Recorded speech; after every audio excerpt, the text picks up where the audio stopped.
والعصر إن الإنسان لفي خسر إلا الذين آمنوا وعملوا الصالحات وتواصوا بالحق وتواصوا بالصبر.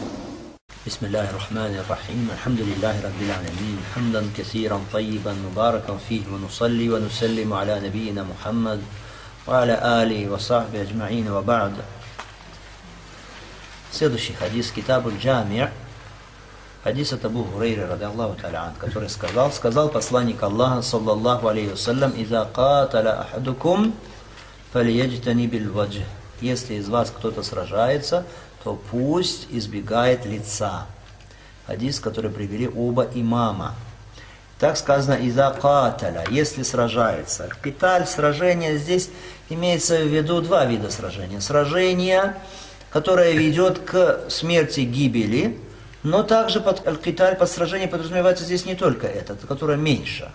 Хорошо? Как, например, в хадисе сказано: «Иза салля ахадукум иля шей ястуру минан нас, фарада ахадун эйяджтаза бейна ядей, фалядфаху, фаинаба фалюкатилю». Если кто-то из вас совершает намаз, и перед ним есть сутра, и кто-то хочет пройти перед ним, то пусть оттолкнет его, то есть не даст ему пройти, а если он откажется, то есть все равно захочет пройти, тогда пусть сражается с ним. То есть если речь не идет о каком сражении, сражении, которое ведет там, к гибели, к смерти, да, то есть такое сражение в понимании этого слова.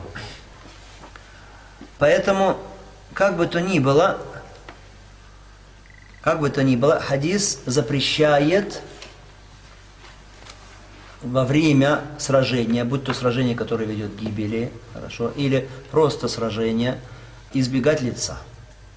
Хадис приказывает избегать лица, то есть не бить по лицу.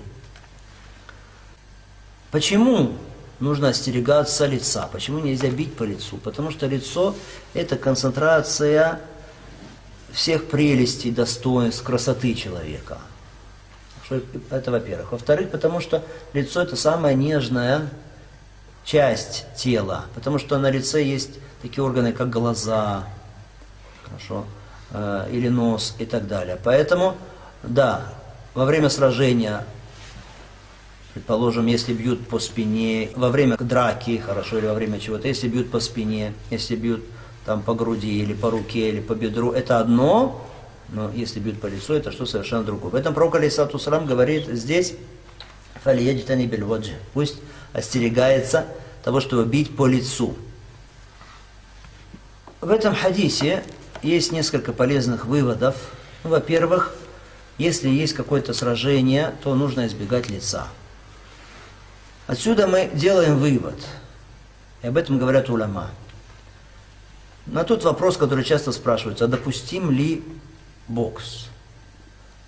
То есть такой вид спорта, как бокс. Некоторые спрашивают про бокс, другие спрашивают про борьбу. Уляма говорят, в частности, говорит Шейх Усаймин также, да, в своих фетвах, что мулякама, то есть бокс, он запрещен. Хорошо. Что касается борьбы, борьба она разрешена, но только при каком условии? При условии, что это не приведет к гибели, каким-то увечьям. Хорошо? Почему? Потому что Аллах Субхану ва Тааля говорит: «Уля тактулу анфусакум», не убивайте самих себя. А второе условие, чтобы не было такого, что два человека договариваются о том, что они вступят в поединок и ставят какую-то сумму или какой-то материальный приз, хорошо, кто-то из них, или оба хорошо ставят и говорят, что вот кто из нас победит, хорошо, то значит будет это ему. Или если кто нас победит, то на побежденном то-то и то-то. Он должен будет уплатить то-то и то-то. Хорошо, в таком случае нельзя. Что касается бокса, то бокс, как мы сказали, запрещен. Почему? Потому что это опасный вид спорта. Хорошо, потому что во время бокса, поединков, люди бьют друг друга по лицу. И в основном бьют друг друга по лицу. То есть из правил бокса именно бить соперника по лицу в основном. Хорошо. Люди наскакивают друг на друга и бьют друг друга по голове и по лицу, поэтому это запрещается. То есть как бы лицо, оно первый объект здесь, поэтому этого делать нельзя. это запрещается. Во-вторых, кто-то если скажет нет, а там если лица избегать и так далее, мы скажем, что это такой вид спорта, цель которого, в общем-то, причинить что? Увечья. Люди прыгают друг на друга, хорошо, как будто хотят что убить друг друга, что и причинять друг другу увечья. То есть итог этого плохой. Поэтому нельзя. Из этих соображений такой вид спорта, как бокс, он запрещен. Другие выводы из этого хадиса, что лицо это то, что является олицетворением красоты человека. Хорошо, поэтому приказывается здесь в хадисе остерегаться лица во время поединков.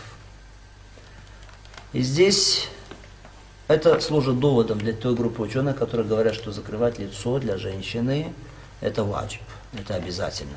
Мы знаем с вами, что есть две точки зрения среди ученых ислама по поводу того, должна ли женщина закрывать свое лицо, прикрывать его, или лицо не относится к аурату, не относится к тем местам, которые должны обязательно закрываться. Хорошо, есть ученые, которые говорят, нужно обязательно закрывать, это ваджиб, другие говорят, что желательно, но не обязательно.